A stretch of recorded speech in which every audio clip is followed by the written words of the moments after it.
गुजरात से हूँ और पैसे से निपटता हूँ। आज यहाँ फैसलाबाद में आप करते हैं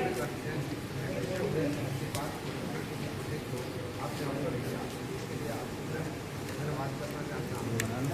हाँ, मेरा काम ये है, मेरा मांग ये है कि जो ये अनेक सतलोक आश्रम के नाम से जितने भी केंद्र, चाहे वो भारत में हो चाहे विश्व में हो, सरकार जो है अतिशीघ्र से अतिशीघ्र इन पर कानूनी कार्रवाई करके और बंद करवाने की कृपा करें।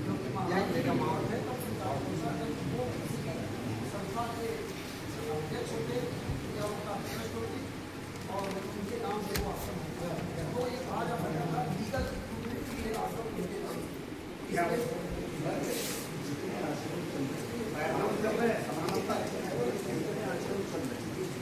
उनका जो पैसा है, आपका भी बहुत बड़ी बात है कि पैसा पाकिस्तान, अमेरिका इस्तेमाल नहीं, पैसा इस्तेमाल नहीं होता। नाम दीक्षा वहाँ दिया, वहाँ से पैसा पैसा भी हो रहा है। हाँ, जवान का नाम से पैसा का यूटिलाइजेशन कहाँ हो रहा है? ये पाकिस्तान में हो रहा है, अमेरिका में हो रहा है, भारत में हो रहा है। ये तो जांच का विषय है। जो लोग वहाँ से पैसा वहाँ ले रहे हैं, यहाँ ले रहे हैं, ये तो जांच का विषय है। आश्रम को जांच की जाएगी कि आश्रम किस नाम से चल रहे हैं, एक किस संस्था के द्वारा चल रहे हैं। देश के आश्रम की और विदेश के आश्रम की वो पैसा किसी ऐसी गतिविधि आतंकवादी गतिविधि में शामिल हो रहा है जिस पैसे का यूटिलाइजेशन यहाँ 28 को अपराधी उनके नाम से ये काम हो रहा है। जैसा कि सर मीडिया के माध्यम से बताना चाहता हूँ, जो मीडिया तस्वीरें आती हैं, माननीय प्रधानमंत्री नरेंद्र मोदी जी के साथ में वीरेंद्र जी जो संक्रांत बने उनकी तस्वीर आती है, और जो भारतीय जनता पार्टी के राष्ट्रीय महासचिव है कैलाश विजयवर्गीय जी, उनके साथ उनकी तस्वीर आती है, और जो हरियाणा के मुख्यमंत्री हैं नायब सिंह सैनी जी, उनके साथ तस्वीर आती है। जो मुख्यमंत्री मध्य प्रदेश के मोहनलाल यादव जी हैं, उनके साथ तस्वीर आती है। यानी कि भारत में जितने भी लगभग प्रदेश हैं उनके सारे मुख्यमंत्रियों के साथ उनकी तस्वीर आती है।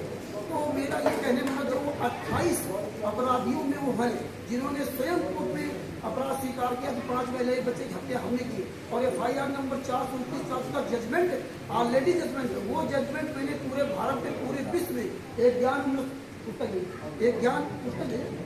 नंबर सडन का फिश नाम पुस्तक बनवाई, जो कि 30 अप्रैल 2023 को बिहार के सासाराम से इस पुस्तक को लॉन्च किया था। इसमें सारी किस्तों का जजमेंट है। और किस तो ये जांच क्यों नहीं किया ये अपराधी लोग, जबकि वर्तमान समय में हरियाणा में भारतीय जनता पार्टी की सरकार है, और भारतीय जनता पार्टी की सरकार में माननीय मुख्यमंत्री मनोहर लाल खट्टर जी थे, जिनकी सरकार 26 अक्टूबर 2014 को बनी थी। और सर ये हो भी सकता है, ये सब जांच का विषय है। आप लोग आए हम जो विदेशों में जो फंडिंग हो रही है, जो विदेशों में पाकिस्तान में हिंदुत्व या सनातन धर्म का प्रचार नहीं होगा, पाकिस्तान में प्रचार होगा मुस्लिम कंट्री या तो मुस्लिम प्रचार होगा।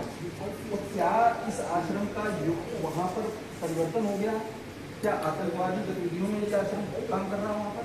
सर ये तो जांच का विषय है, वहाँ हम कोई पाकिस्तान में आप जो कह रहे हैं भाई वहाँ सनातन धर्म नहीं है, आपने भी लिस्ट दिखाई कि इनके आश्रम पाकिस्तान में भी चले, तो क्या पाकिस्तान में उस आश्रम का यूटिलाइजेशन पैसे का आतंकवादी गतिविधियों में हो सकता है? हो सकता है सर, अब ये हम हो भी सकता है, क्योंकि जब ये आप जैसा आप कह रहे हैं कि वहाँ पे जो है सनातन धर्म का कोई वो नहीं है, लेकिन वहाँ सनातन धर्म की पुस्तकें बेची जा रही है। वहाँ सनातन धर्म जो नाम दान सेंटर खोल रहे हैं उसके बारे में हमने आपको बाकायदे नाम दिए हुए, तो इसलिए बता रहा हूँ कि वहाँ भी इसका जोरों से प्रचार प्रसार किया जाता है। अब ये फंडिंग कहाँ से आती है, इससे एक और मतलब एक सोचने की विषय कि संत रामपाल जी महाराज जब सतलोक आश्रम बरवाला में थे तब दूसरा कोई आश्रम कहीं नहीं बना, ना भी आश्रम में ना ही कोई सुविधाएं थी, लेकिन आज जो ये आश्रम बना रखे वहाँ देखिए VIP सुविधाएं बना रखी है। एक जिंदा संत रामपाल जी माँ को जेल में डालकर उनकी तस्वीर की फोटो की जाती है, पूजा की जाती है, तस्वीर के आगे भोग लगाया जाता है। जबकि हमारे हिंदू धर्म में कोई भी महिला, अरे किसी भी महिला का पति अगर मर भी जाता है तो जीते जी कभी भी वो अपने पति की तस्वीर की ना पूजा करती है और ना उसके आगे भोग लगाती है। जबकि संत रामपाल जी माँ की पत्नी अनारो माई बाकायदा पूरा वीडियो डालती हैं कि संत रामपाल जी माँ की तस्वीर की पूजा करते हुए, जबकि आज जीवित संत रामपाल जी माँ जेल में है और उनको मुर्दा बना करके उनकी पूजा की जाती है और बाकायदा चलचित्र तस्वीर बनाई गई जिसके द्वारा वो आशीर्वाद से कुल आश्रम के 11 आश्रम है और विदेश में नेपाल में का आश्रम है और छोटे मोटे आश्रम कहीं बने हो तो उसकी जानकारी नहीं। नामदान सेंटर सर्टिफिकेट दो पैरल जो ये ट्रस्ट चल रही है, दो पैरल आप अपना समानांतर पैरल चल रहे हैं। ये समांतर में ये फर्जी चल रहे हैं। ये केवल हमारे अपने दिखावे में ये ट्रस्ट है, क्योंकि जिस FIR नंबर 429 में संतराम पाजमा की सजा हुई तो वो उसमें जो है 130 कैमरे 130 कैमरे जो है नागेंद्र चौहान ने वहाँ लगाए थे। जब वो FIR नंबर 429 के बयान में तो उसने वहाँ जज के सामने कहा कि जो मुझे ये कैमरे लगाने का जो पैसा मिलता था वो बलजीत कबीर परमेश्वर भक्ति ट्रस्ट के सिर्फ बेसिक पे मुझे पैसा देता था। तो जज ने कहा कि हमें वो कबीर परमेश्वर भक्ति ट्रस्ट की वो बेसिक दीजिए। जब दोबारा वो हाजिर हुआ तो उसने कहा वो पेशिल मेरी खो गई, क्योंकि अगर वो कबीर परमेश्वर भक्ति करके वहाँ पेशिल दे देते तो ये सारा भंडा फोड़ना हो जाता।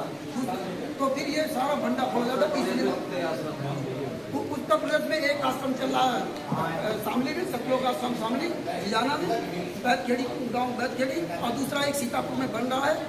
और वैसे दिल्ली में मुंडका में आश्रम चल रहा है, राजस्थान में सोजत में आश्रम चल रहा है, जिला पाली में नहीं। संतराम पाजमा कोई आश्रम नहीं, उनकी तस्वीर लगा के आश्रम चलाया जा रहा है। एक और आपको बताना चाहता हूँ 26/5/2014 को हल्द्वानी में डहरिया जगह पड़ती है, वहाँ पर भी संतराम पाजमा की तस्वीर लगा के आश्रम चलाया जा रहा था। तो वहाँ राष्ट्रीय सेवा संघ के राष्ट्रीय अध्यक्ष हिमांशु जोशी ने उनके खिलाफ आवाज उठाई। जब उसकी जाँच हुई तो वो 26/5/2014 को वहाँ के जो सिटी मजिस्ट्रेट ने उस आश्रम को सील करने के लिए आदेश दिया कि आप 7 तारीख तक हमारे पास जो है ना इसके एविडेंस प्रस्तुत करें।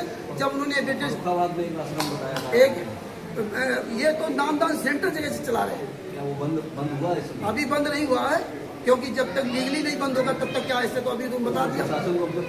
अवगत कराया, SDM को ऑनलाइन कंप्लेंट दिया, DM को दिया और SP को दिया।